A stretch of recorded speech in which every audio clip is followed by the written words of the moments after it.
Sekali lagi saya mengajak kita membuka Alkitab kita di dalam Kolose pasal 3 ayatnya yang ke-18 sampai Kolose pasal 4 ayatnya ke-6.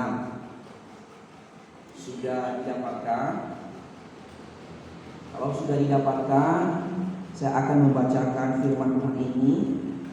Bapak Ibu memperhatikannya di dalam Alkitabnya masing-masing atau di dalam HP-nya masing-masing, asalkan tidak main game online, ya. Firman Tuhan begini bunyinya: Hai istri-istri, tunduklah kepada suamimu sebagaimana seharusnya di dalam Tuhan. Hai suami-suami, kasihilah istrimu dan janganlah berlaku kasar terhadap dia. Hai anak-anak, taatilah orang tuamu dalam segala hal, karena itulah yang indah di dalam Tuhan. Hai bapak-bapak, janganlah sakiti hati anakmu, supaya jangan tawar hatinya. Hai hamba-hamba, taatilah Tuhanmu yang di dalam dunia ini dan dalam segala hal. Janganlah hanya di hadapan mereka saja untuk menyenangkan mereka, melainkan dengan tulus hati karena takut akan Tuhan. Apapun juga yang kamu perbuat, perbuatlah dengan segenap hatimu, seperti untuk Tuhan dan bukan untuk manusia. Ayat 24, kamu tahu bahwa dari Tuhanlah kamu akan menerima bagian yang ditentukan bagimu sebagai upah. Kristus adalah Tuhan dan kamu hambanya. Barang siapa berbuat kesalahan, ia akan menanggung kesalahannya itu, karena Tuhan tidak memandang orang. Kolose 4 ayat 1. Hai tuan-tuan, berlakulah adil dan jujur terhadap hambamu. Ingatlah kamu juga mempunyai Tuhan di sorga. Ayat yang kedua, bertekunlah dalam doa dan dalam pada itu berjaga-jagalah sambil mengucap syukur.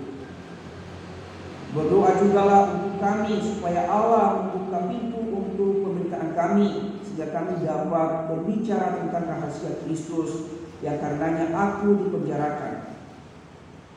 Dengan demikian aku dapat menyatakannya sebagaimana seharusnya. Hiduplah dengan penuh hikmat terhadap orang-orang luar. Pergunakanlah waktu yang ada. Hendaklah kata-katamu senantiasa penuh kasih. Jangan hambar, sehingga kamu tahu bagaimana kamu harus memberi jawab kepada setiap orang. Demikian jauh pembacaan firman Tuhan hari ini, yang dikatakan adalah berbahagialah setiap kita yang membaca, merenungkan dan melakukan firman Tuhan itu di dalam kehidupan kita hari demi hari. Bapak Ibu, hari ini kita berbicara tentang relasi dalam keluarga Kristen. Relasi keluarga Kristen. Tentu kita harus mengerti dulu apa itu relasi, apa itu keluarga, apa itu Kristen. Nah, tentu berbicara tentang relasi, yaitu berbicara tentang hubungan antara satu dengan yang lain melalui sosialisasi.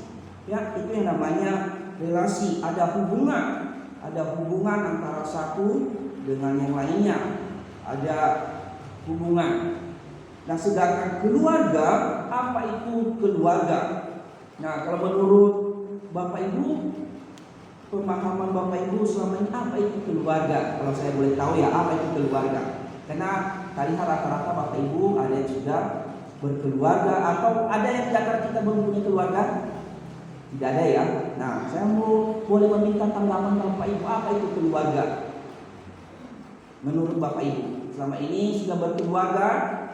Menurut Bapak Ibu, saudara-saudari, apa itu arti keluarga?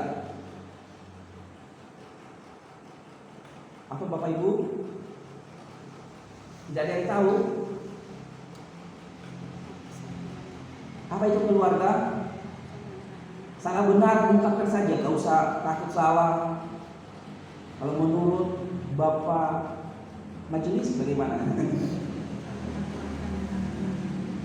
Keluar dari rumah, Keluar membina hubungan yang baru. Oh, keluar dari rumah membina hubungan yang baru. Nah, Bapak Ibu, seringkali kita berbicara tentang keluarga. Seringkali kita hidup di dalam keluarga. Bahkan juga kita memang hidup di dalam keluarga. Tapi kita tidak mengerti apa itu keluarga. Nah, tentu kalau kita tidak mengerti apa itu arti keluarga, bagaimana mungkin kita menjalankan peran kita di dalam keluarga, Bapak Ibu? Ini perlu kita pahami apa itu arti keluarga secara umum, apa itu arti keluarga secara pandangan Kristen. Tentu kalau pada umum ini adalah universal, secara umum. Ya. Kalau kita melihat Bapak Ibu, saya membaca ada begitu banyak pengertian arti keluarga secara umum. Tapi saya ambil salah satu bahwa arti keluarga secara umum adalah sekelompok primer yang terdiri dari 2 orang atau lebih yang mempunyai jaringan internet, yang mempunyai jaringan interaksi atau komunikasi secara interpersonal, atau dalam arti tukar pendapat, tukar pikiran, perasaan, dan memiliki hubungan ikatan pernikahan, hubungan darah, bisa juga melalui adopsi.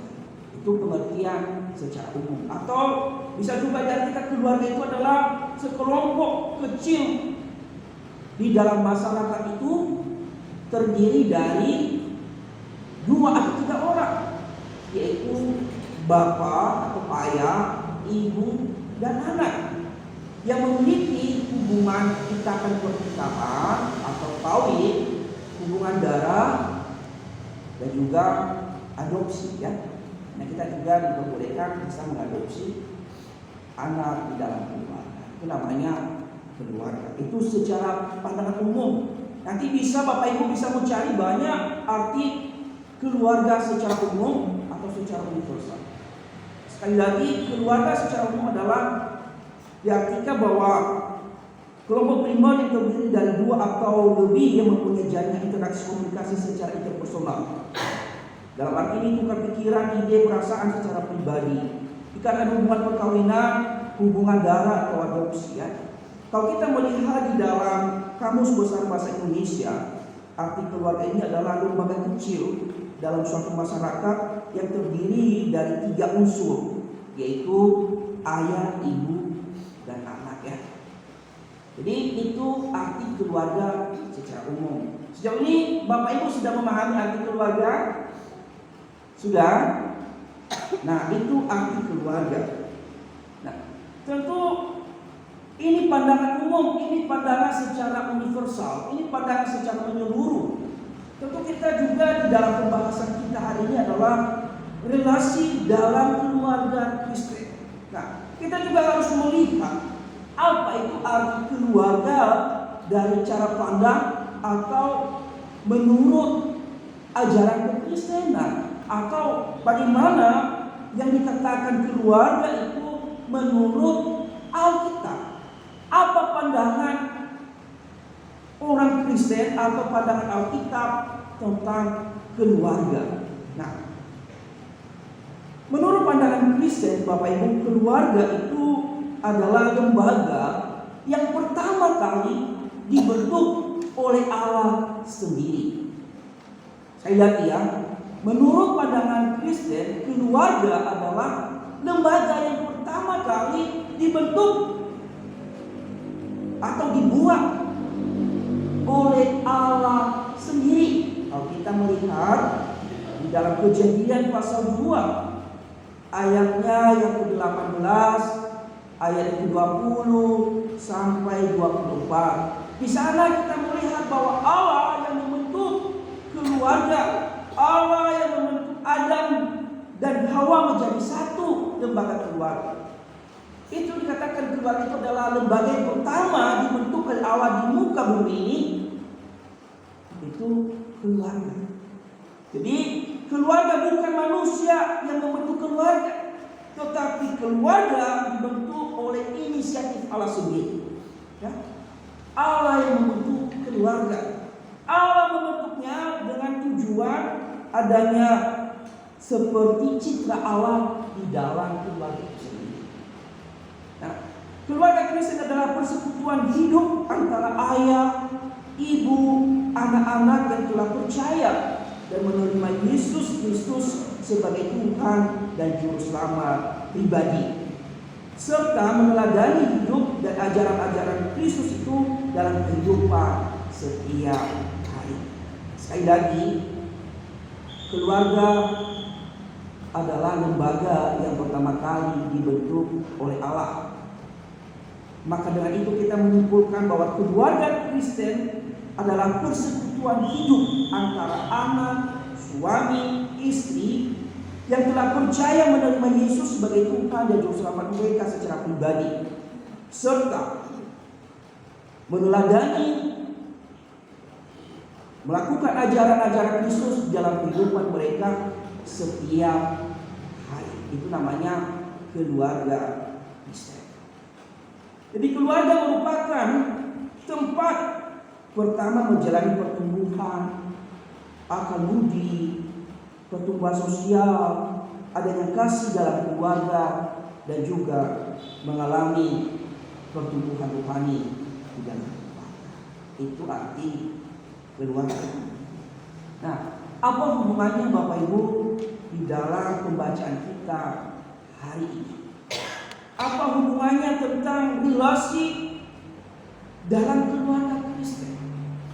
Kalau kita sudah memahami apa itu keluarga Kristen tadi, berarti ada hubungannya, ada kaitannya dengan pembahasan kita hari ini di dalam surat Paulus kepada jemaat di Kolose hari ini.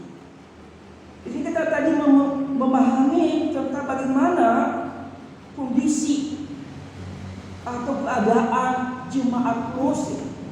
Kolose ini adalah merupakan jemaat yang mendengarkan kesaksian atau mendengarkan berita Injil kepada Paulus saat itu. Perlu kita pahami bahwa jemaat Kolose ini adalah jemaat yang dibenarkan oleh Paulus lewat pelayanannya yang luar biasa ketika berada di Efesus. Jadi kitab Kolose ini adalah ditulis oleh Rasul Paulus dan Timotius saat itu. Dan lahirnya jemaat Kolose ini diakibatkan karena pelayanan Rasul Paulus di kota Efesus saat itu yang sangat luar biasa. Artinya bahwa dampak pelayanan Paulus memberitakan Injil di kota Efesus sehingga Kolose dapat mendengar Injil lewat pelayanan Paulus di Kolose. Dikarenakan karena jarak antara kota Efesus dan kota Kolose diperkirakan 160 km jaraknya. Dan saat itu Paulus tidak dimungkinkan, Paulus tidak pernah pergi ke Kolose. Tetapi hanya pemimpin gereja Kolose yang bernama Epafras yang menceritakan tentang bagaimana kehidupan jemaat Kolose ini kepada Paulus. Jadi Paulus ketika dia melayani memberitakan Injil di Efesus dan orang-orang mengabarkan Injil itu sampai ke Kolose.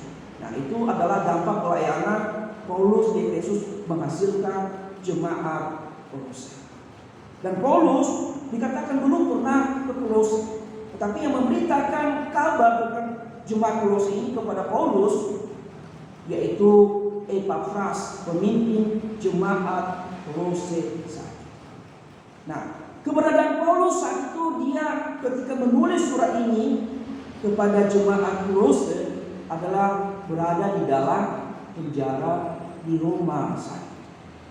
Namun Epafras datang kepada Paulus di dalam penjara menceritakan tentang bahwa jemaat Kolose menghadap ancaman ada ajaran palsu di dalam jemaat ini. Maka Dengan seri itu Paulus merespon menanggapi Epafras dengan menuliskan surat Kolose ini diberikan kepada jemaat Kolose.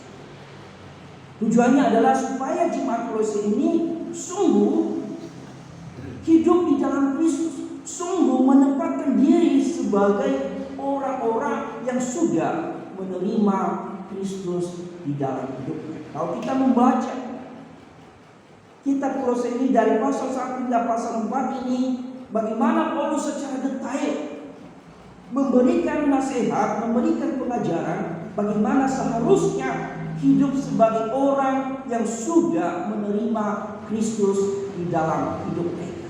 Termasuk salah satunya yang kita bahas saat ini, bagaimana sebagai orang Kristen yang sudah menerima Yesus di dalam hidupnya, hidup membangun rumah tangganya di hadapan Tuhan yang menyenangkan hati Tuhan. Nah, ini salah satu yang kita bahas, yang ajaran Paulus kepada jemaat di Kolose. Paulus menuliskan surat ini supaya bagaimana sebagai saya sebagai orang Kristen harus hidup seperti yang dikehendaki Kristus. Salah satunya itu adalah dalam menempatkan diri sebagai orang Kristen di dalam keluarga. Bagaimana saya membangun keluarga yang sesuai dengan kehendak Tuhan. Nah, Paulus memberikan beberapa ajaran nasihat di dalam pembacaan kita hari ini khususnya. Bagaimana seharusnya sebagai orang percaya, baik istri, suami, anak yang sudah menerima Yesus harus hidup di dalam keluarga yang memuliakan Tuhan. Ini yang dimaksud oleh Paulus di dalam pembacaan kita hari ini. Nah, bagaimana membangun relasi yang baik di dalam keluarga Kristen? Bagaimana hidup di dalam keluarga? Bagaimana menjalani aktivitas setiap hari? Bagaimana memuliakan Tuhan di dalam keluarga? Bagaimana menyatakan citra Allah di dalam keluarga? Nah, ini tips yang dikasih oleh Rasul Paulus.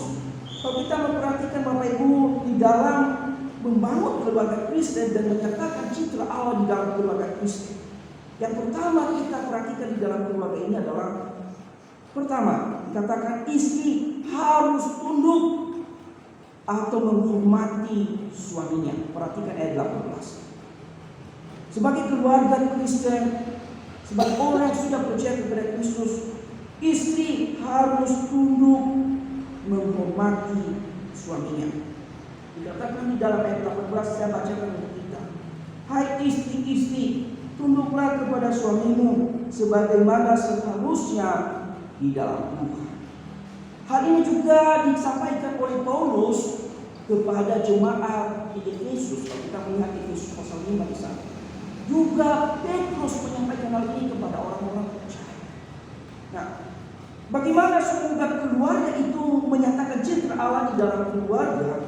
Istri harus tunduk terhadap suami.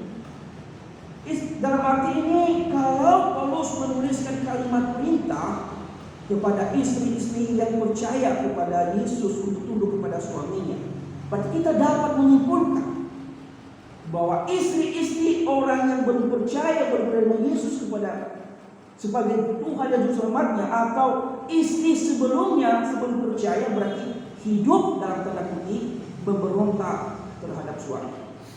Sekali lagi, Paulus memberikan kalimat perintah ini. Kalau kita memperhatikan, hai istri-istri, tunduklah kepada suamimu sebagaimana seharusnya di dalam Tuhan.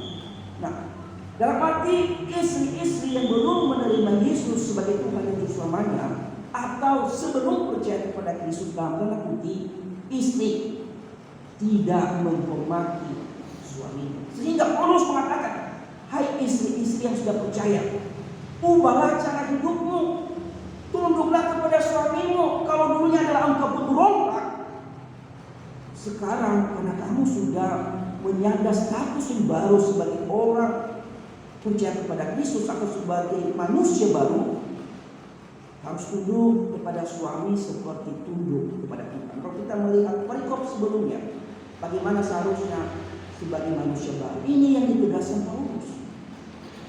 Artinya bahwa istri-istri sebelumnya, sebelum percaya Yesus atau istri-istri yang pada umumnya adalah istri pemberontak.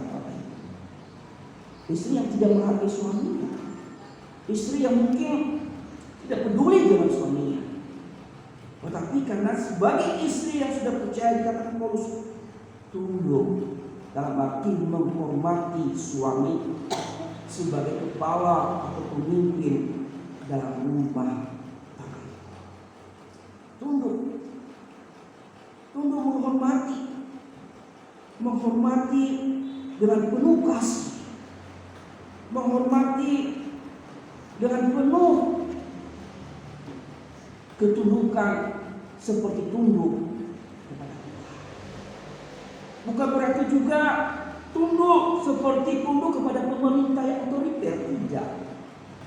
Tapi di sini istri dihimbau, diajak oleh Rasul Paulus, istri yang sudah menyatakan dirinya sebagai orang sudah percaya, harus tunduk, menghormati, menghargai suaminya sebagai kepala pemimpin dalam rumah tangga.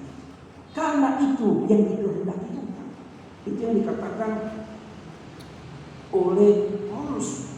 Kalau kita juga melihat perbandingan di dalam Efesus, juga di dalam Petrus, di sana juga dihimbau para istri ini, orang-orang yang sudah percaya ini harus tunduk pada suami, harus menghormati suami. Bukan berarti apa yang diperintahkan suami yang salah juga harus ikut, tidak. Tentu juga sebagai orang percaya tahu mana yang benar sesuai dengan firman Tuhan yang diperintahkan suami, itu yang dilakukan, itu yang dijalankan. Ini yang dimaksud dengan keluarga yang membangun relasi di dalam keluarga. Keluarga Kristen ini harus, yang pertama dikatakan istri harus menghormati, tunduk terhadap suaminya. Nah, kita tahu saat ini mungkin kalau kita melihat ada begitu banyak istri atau kaum hawa memiliki karir yang luar biasa daripada suami, memiliki status yang mungkin sosial yang tinggi atau derajat yang tinggi di luar keluarga. Tetapi jangan sampai status karir kita yang tinggi membuat kita tidak menghormati suami. Nah, ini yang harus kita pahami. Sekalipun titel kita mungkin, gelar kita mungkin tidak berlapis-lapis, tapi sebagai orang yang sudah percaya kepada Kristus, kita tetap menghormati suami kita. Kita tetap tunduk pada suami kita. Sekalipun kita di luar atau di dalam pemerintahan, mungkin jadi pemimpin terkenal di dalam daerah atau menjadi gubernur. Nah, jangan sampai gelar itu membuat kita tidak tunduk pada suami. Sekalipun titel kita, jabatan kita di luar, sebagai orang Kristen harus tetap tunduk pada suami.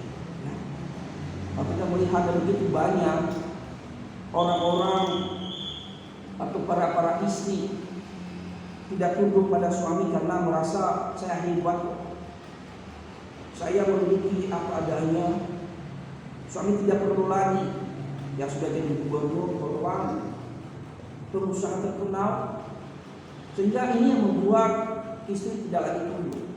Itu istri pada umumnya, tapi di Gekindo ini tidak ada, ya. Tidak ada semua tunduk pada suami, ya. Semua tunduk pada suami, menghormati suami, karena jemaat roti hidup sudah menerima Yesus sebagai Tuhan dan Juru Selamat, dan karena sudah menerima Yesus sebagai Tuhan dan Juru Selamat, maka melakukan perintah Tuhan, yaitu tunduk pada suami. Amin. Amin. Nah, yang kedua, sebagai istri kita harus juga cakap di dalam membangun rumah tangga. Jadilah istri yang cakap, seperti kata Amsal, ya. Di dalam Amsal 31 ayat 10 sampai 31, kalau kita melihat di sana, istri harus cakap, istri harus menjadi istri yang cakap, istri harus menjadi ibu yang cakap bagi anak-anaknya. Istri yang cakap adalah sangat berharga dan menyenangkan hati suaminya. Kalau kita melihat Amsal pasal 3 ayat 10 sampai 12, di sana dikatakan, Siapa yang tidak dapat memiliki istri yang cakap itu adalah membuat kebanggaan tersendiri bagi suami. Kalau istri cakap di dalam hal apapun, artinya bisa diandalkan, bisa menguasai keluarganya, bisa membangun keluarganya. Istri dikasih jenggot. Mari kita membaca di dalam Amsal ya. Amsal 31.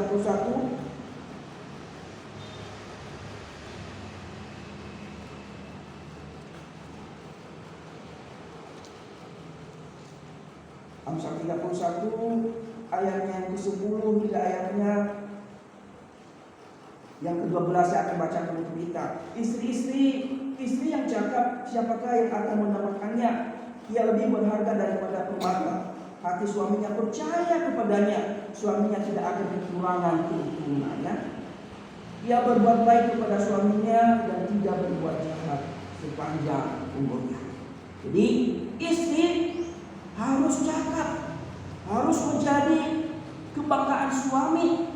Dan bukan juga hanya kebanggaan suami, istri harus menjadi kebanggaan anaknya di dalam rumah tangga.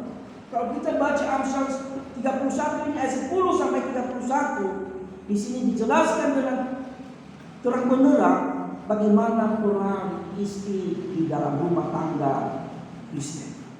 Bagaimana peran istri di dalam menjalani perannya sebagai ibu rumah tangga, istri dari suami. Inilah yang dikehendaki. Jadi istri harus bisa membawa diri di dalam rumah tangga. Istri juga jika kelakuannya, perbuatannya baik, jika dia menunjukkan sikap tunduk seperti tunduk kepada Allah, kepada suaminya, jika suaminya itu tidak contohnya kurang mengenal Allah, masih belum percaya kepada Allah, kelakuan istri ini dapat membawa suaminya untuk lebih mengenal Allah. Kalau kita melihat di dalam Petrus ya, 1 Petrus pasal 3 ayat 1, dikatakan di sana, istrinya jika cakap di dalam melakukan perbuatannya, di dalam bertindak tunduk kepada suaminya seperti tunduk kepada Allah, dia bisa membawa suaminya yang tidak mengenal Allah untuk mengenal Allah. Ya, jadi ini adalah peran istri ini penting. Kalau suami, ibu-ibu saat ini kurang percaya pada Kristus, bertindaklah, berlakulah yang baik kepada suami, sehingga lewat cara perbuatan tindakan istri ini dapat membawa bapak-bapak yang kurang percaya ini untuk lebih dekat. Artinya bahwa istri yang cakap dapat membawa suaminya untuk lebih mengenal Tuhan. Ini relasi dalam keluarga Kristen yang seharusnya. Yang kedua, dikatakan di sana suami juga harus mengasihi dan tidak kasar terhadap istrinya. Kalau tadi pertama ditunjukkan bagaimana sikap atau seharusnya seorang istri dalam rumah tangga, sekarang suami juga bagaimana seharusnya suami di dalam keluarga Kristen. Itu dikatakan di sana suami harus mengasihi istri dan tidak berlaku kasar juga terhadap istrinya. Perhatikan di dalam ayat yang ke-19 Bapak Ibu. Saya akan bacakan untuk kita semuanya. Hai suami-suami, kasihilah istrimu dan janganlah berlaku kasar terhadap dia. Suami juga adalah sebagai kepala keluarga yang dipilih, ditetapkan oleh Allah di dalam keluarga. Maka dengan itu suami juga harus mengasihi istri penuh dengan kasih. Suami tidak berlaku seenaknya kepada istri, karena tadi sudah ada mengatakan tunduk kepada suami. Suami tidak boleh juga berlaku kasar, sewenang-wenangnya dan memperlakukan istrinya yang tunduk kepadanya. Suami harus mengasihi istri dengan penuh kasih, seperti Kristus mengasihi jemaatnya. Kalau kita melihat di dalam Efesus ya, di dalam Efesus di sana dikatakan juga Rasul Paulus, suami harus mengasihi istri seperti Kristus mengasihi jemaatnya. Bagaimana Kristus mengasihi jemaatnya? Bagaimana Kristus mengasihi orang-orang percaya? Kalau kita melihat Kristus rela berkorban, memberikan dirinya, memberikan nyawanya untuk menyelamatkan umat manusia. Demikian juga suami. Suami harus rela berkorban demi istri. Suami harus menjaga, melindungi istri. Inilah pengorbanan suami. Memang suami harus bertanggung jawab. Suami harus rela berkorban, seperti Kristus juga berkorban kepada jemaat. Kita juga sebagai suami, kita harus menghormati istri, menghargai istri. Sebagai suami juga kita tidak boleh berlaku kasar atau bertindak kasar, berkata-kata kasar terhadap istri. Kita tahu bahwa istri diberikan oleh Tuhan kepada kita adalah sebagai penolong atau dikatakan partner kita di dalam melakukan tugas kita, tanggung jawab kita dari Tuhan. Apa tugas kita, tanggung jawab kita sebagai suami adalah, kalau kita melihat di dalam Kejadian pasal 1 ayat 27-28, Kejadian 2 ayat 18, di sana adalah ada mandat Allah, yaitu mengusahakan segala ciptaan Allah. Ingat tadi bahwa Allah menciptakan istri kita adalah sebagai penolong yang sepadan bagi kita, sebagai partner kita di dalam menjalankan misi Allah di dunia ini. Maka dengan itu sebagai suami, kita tidak boleh meremehkan istri kita. Kita tidak boleh mengatakan, oh kamu tidak bisa apa-apa, kamu lemah sekali, kamu tidak bisa diajak bekerja. Suami tidak boleh begitu. Suami tidak berkata-kata kasar yang lebih tajam dari sirek. Seringkali suami tidak bisa mengontrol kata-kata yang bisa menyakiti hati istri. Seringkali suami berkata-kata mulus di luar, tapi di dalam keluarga berkata-kata kasar, tajam, baik terhadap istri dan juga kepada anggota keluarga. Kita sebagai keluarga Kristen, sebagai suami yang sudah menerima Tuhan sebagai Tuhan dari rumah kita, kita harus hidup mengasihi istri kita seperti Kristus mengasihi jemaatnya. Artinya bahwa kita harus rela berkorban kepada istri kita, menjagai, melindungi mereka, merawat mereka ketika sakit. Kita juga harus menghormati mereka, menghargai mereka sebagai kaum yang lemah. Kita juga harus membangun mereka di dalam kerohanian mereka. Kita tidak boleh berkata-kata sembarangan Bapak Ibu.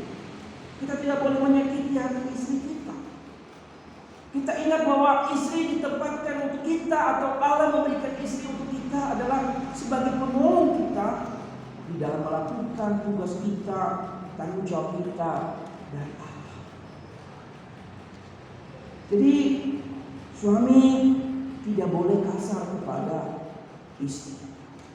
Jadi kalau kita suami-suami, kita contohnya kita ngomongnya di luar mulus, dan biarlah perkataan kita yang mulus di luar juga, kita harus bawa di dalam rumah tangga kita perkataan yang mulus terhadap istri.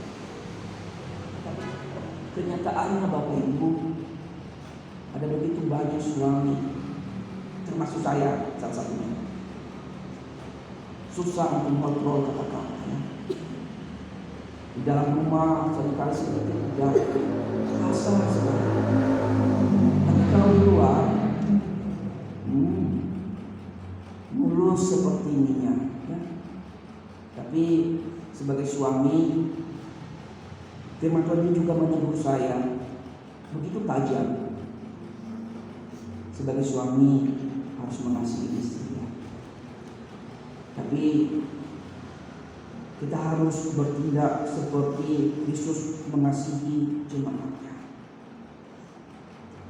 Kita harus menunjukkan bahwa kita ini adalah orang yang sudah percaya kepada Kristus, dan kita harus mengikuti firman Tuhan dan mempraktikkannya di dalam keluarga kita masing-masing. Inilah tugas kita sebagai suami. Kita harus mengasihi istri kita tidak boleh kasar, kita harus menghormati, menghargai mereka. Kita juga harus rela berkorban untuk istri kita. Yang ketiga, bagaimana relasi di dalam keluarga Kristen. Kalau tadi istri suami, saat ini adalah untuk anak-anak juga. Paulus tidak melepaskan hanya untuk suami saja seperti di dalam Efesus, tidak. Ketika Paulus memberikan surat kepada Efesus, Paulus hanya cuma berbicara terhadap istri dan suami. Tetapi di dalam Kolose ini, Paulus menegaskan dengan detail di dalam seluruh anggota keluarga. Dikatakan di sana, anak-anak juga harus menaati orang tua dalam segala hal. Sebagai anggota keluarga Kristen itu harus saling menghormati. Perhatikan di dalam ayat yang ke-20 Bapak Ibu. Secara khusus untuk kaum muda ini dan anak-anak sekolah minggu, mari kita perhatikan bahwa firman Tuhan mengingatkan kita bagaimana keadaan kita di dalam rumah tangga itu. Dikatakan di dalam ayat 20, hai anak-anak, taatilah orang tuamu dalam segala hal, karena itulah yang indah di dalam Tuhan. Artinya ini adalah ada juga ajuran, ada juga pengajaran, ada juga satu teguran bagi anak-anak yang sudah percaya kepada Yesus, yang sudah menerima Yesus sebagai Tuhan dan Selamatnya. Yang dia lakukan adalah harus mengubah cara hidupnya yang tadinya tidak menghormati orang tua, tapi sekarang harus menghormati orang tua, harus menaati orang tua. Taat di sini adalah dikatakan, kalau kita melihat di dalam Efesus pasal 6 ayat 1, di sana dikatakan bahwa ini adalah kewajiban anak harus taat terhadap orang tua. Taat yang dimaksud di sini adalah menerima dan melakukan didikan nasihat orang tua sesuai dengan firman Tuhan. Anak tidak boleh meremehkan didikan nasihat orang tua, karena nasihat itu sangat berpengaruh di dalam kehidupan seorang anak. Karena didikan itu penting di dalam kehidupan pertumbuhan kita sebagai pemuda dan sebagai anak. Kalau kita melihat di dalam Amsal pasal 1 ayat 8 dan ayatnya yang 9, bahwa didikan dan nasihat orang tua itu berharga seperti tanaman rumah ke bawah, dan seperti kita harus melakukannya di dalam rumah kita. Jadi anak tidak boleh meremehkan orang tua itu. Anak tidak boleh merendahkan didikan orang tua. Anak tidak boleh menutup telinga terhadap didikan orang tua.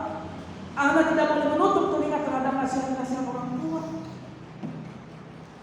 Anak di dalam keluarga Kristen harus membuka telinga, harus taat, harus menerima nasihat orang tua. Tidak boleh memberontak, tidak boleh menganggap orang tua juga sudah kuno, tidak ada apa-apanya, orang tua kurang pergaulan kok, dia tidak mengerti seperti apa perkembangan zaman modern ini atau zaman Z saat ini.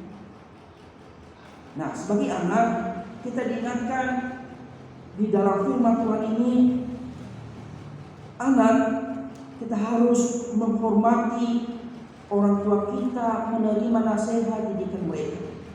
Karena orang tua kita adalah wakil Allah di dunia ini, yang mendidik kita, mengajar kita untuk mengenal Allah dan bertumbuh di dalam iman.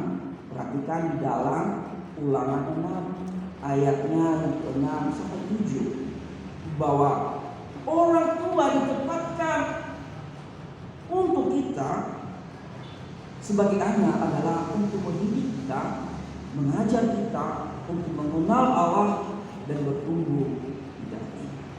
Allah tidak langsung turun ke dunia, teman-teman. Allah memakai orang tua kita, ayah kita, ibu kita, untuk mendidik kita untuk mengenal Allah. Menghormati orang tua adalah suatu perintah yang ditetapkan oleh Allah. Kalau kita melihat di dalam Keluaran Pasal 20 ayat 13 bisa menjelaskan, hormatilah ayahmu dan ibumu. Sudah terus terang. Ini adalah 10 perintah yang dimuatkan di dalam hukum Taurat Musa. Jadi tidak ada seorang anak yang mengatakan saya tidak mau menerima didikan orang tua, saya tidak mau menerima nasihat orang tua, saya tidak mau menghormati orang tua saya. Anak wajib menghormati orang tua. Ketika kita tidak menghormati dan mengabaikan didikan orang tua, tentu kita akan menerima hukuman dari Tuhan. Kalau kita memperhatikan Bapak Ibu, atau secara khusus untuk anak-anak pemuda, kita melihat di dalam Imamat pasal 20 ayat 9 bisa dikatakan, orang tidak menghormati orang tuanya, dia akan dihukum mati. Dihukum mati. Dan hal ini juga ditegaskan oleh Tuhan Yesus di dalam Perjanjian Baru. Kalau kita memperhatikan di dalam Matius pasal 15 ayat 4, Markus 7 ayat 10, di sana Tuhan Yesus menegaskan bahwa orang yang tidak menghormati dan meremehkan orang tuanya adalah hukumannya adalah mati, menerima hukuman mati. Jadi anak-anak atau teman-teman pemuda atau teman-teman yang lagi duduk saat ini, ingat, kita harus wajib menaati orang tua kita, melakukan nasihat mereka. Ingat tadi bahwa orang tua kita adalah wakil Allah di dunia ini untuk mendidik kita, mengajar kita untuk mengenal Allah dan bertumbuh di dalam iman. Ketika kita tidak melakukan nasihat, tidak melakukan didikan orang tua, kita akan menerima hukuman, yaitu hukuman mati. Mari kita baca di dalam Matius 15 ayat 4 dan Markus 7 ayat 10. Tuhan Yesus menegaskan bahwa anak wajib menaati dan menghormati orang tua. Minta salah satu pemuda yang akan membacakan ayat ini. Matius 15 ayat 4 dan Markus 7 ayat 10. Ada sukarelawan membacakan ayat ini. Sekali lagi Matius 15 ayat 4 dan Markus 7 ayat 10. Ayo, sudah ada yang dapat? Pemuda, anak-anak, atau takut membacakannya? Ayo. Matius 15 ayat 4, demikianlah Tuhan berfirman. Sebab Allah berfirman, hormatilah ayahmu dan ibumu, dan lagi siapa yang mengikuti ayahnya atau ibunya pasti dihukum mati. Oke, ini karena pemudanya masih belum proaktif, itu saya menggantikan. Minta pemudanya yang lebih bacakan lagi ayatnya Markus 7 ayat 10 dengan suara tegas dan lantang.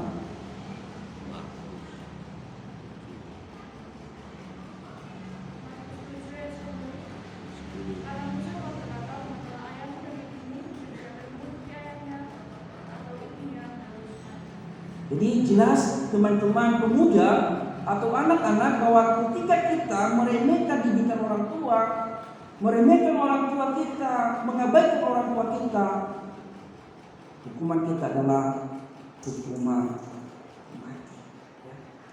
Yesus sendiri yang menegaskan. Lalu bagaimana dengan orang tua yang mendidik dalam keadaan yang salah? Bagaimana dengan orang tua juga yang mendidik ke arah yang tidak benar? Apakah kita sebagai pemuda, apakah kita sebagai anak tetap mengikuti nasihat mereka? Apakah kita sebagai pemuda, sebagai anak tetap kita mengikuti apa yang salah? Tentu tidak. Ingat, ketika orang tua mendidik kita sesuai dengan kebenaran firman Tuhan, kita wajib mengikuti didikan nasihat mereka. Tapi ketika kita tidak, orang tua tidak mendidik kita di dalam ajaran firman Tuhan, kita juga harus berani menolak. Kita harus melakukan kehendak Tuhan. Itu yang ketiga. Yang keempat, Bapak Ibu, di dalam keluarga Kristen juga sebagai suami atau orang tua atau bapak dan ibu, dikatakan di sana kita tidak boleh menyakiti hati anak-anak. Perhatikan ayat 21.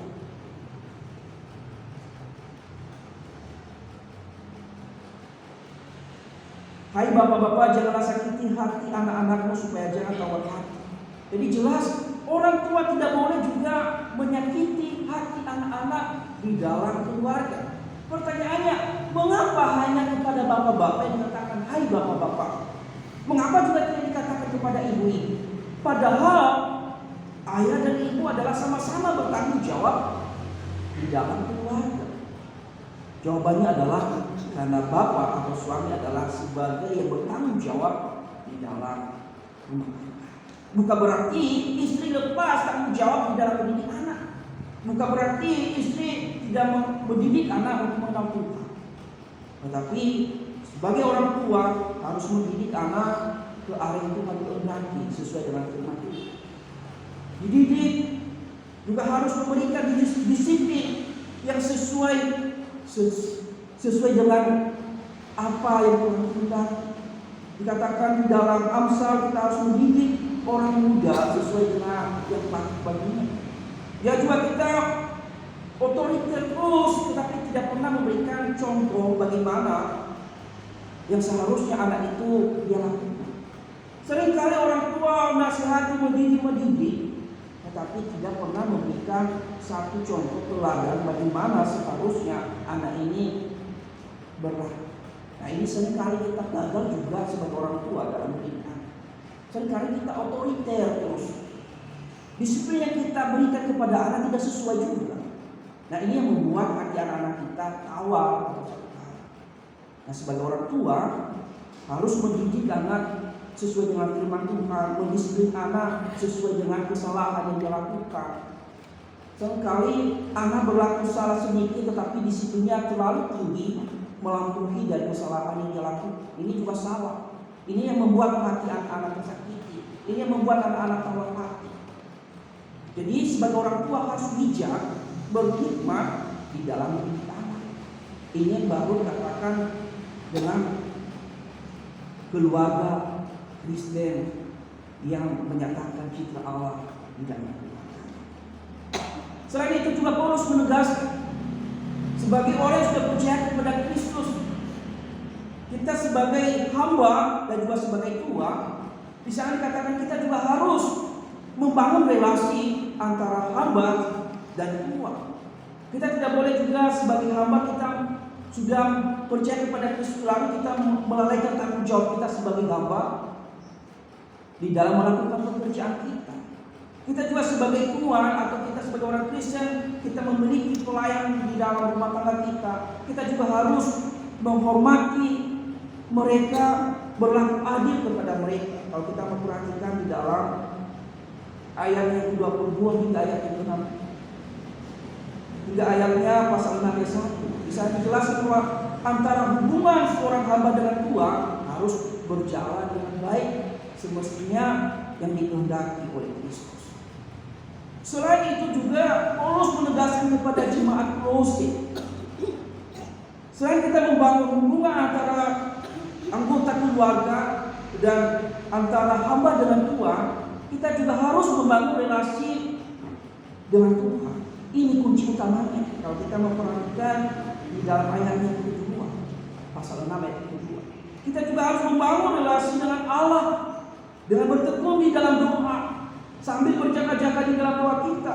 Kita juga harus melakukan kehendak Allah di dalam hubungan itu. Kita juga harus selalu mengucap syukur kepada Allah. Itulah seharusnya kehidupan orang-orang yang sudah percaya kepada Kristus. Lalu Paulus juga menegaskan di dalam ayat 5 dan ayat 6, bagaimana kita harus hidup di tengah-tengah orang yang tidak mengenal Kristus. Bagaimana kita menempatkan diri kita sebagai orang yang sudah percaya. Bagaimana kita berkata-kata yang penuh kasih. Bagaimana kita berkata-kata yang penuh makna, tanpa kata-kata kita keluarkan tanpa ada makna, tanpa membangun. Jadi sebagai orang Kristen di dalam keluarga kita harus membangun relasi yang baik juga kita membangun relasi antara bawahan kita atau kepada Tuhan kita. Kita juga harus membangun relasi terhadap orang-orang yang ada di sekitar kita.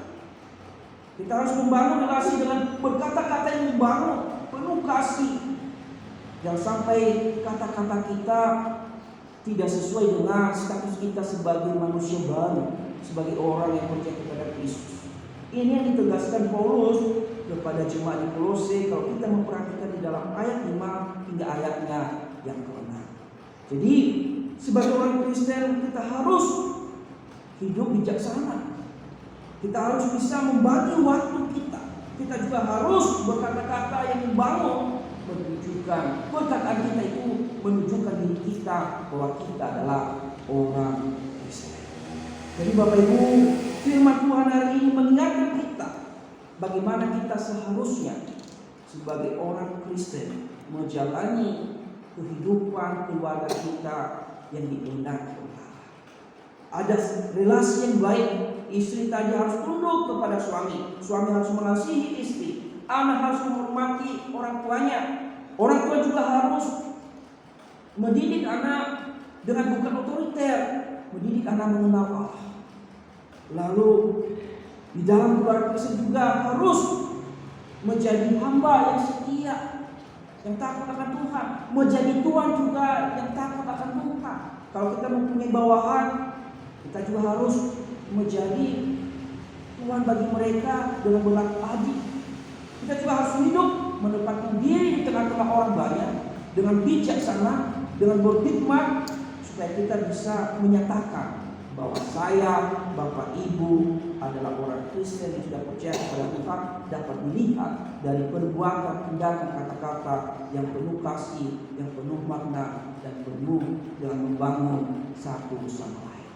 Jadilah keluarga Kristen yang memiliki hubungan yang baik dan menyatakan citra Allah di dalam rumah tangga bangsa. Amin. Mari kita berdoa, minta Ibu Suci memimpin kita.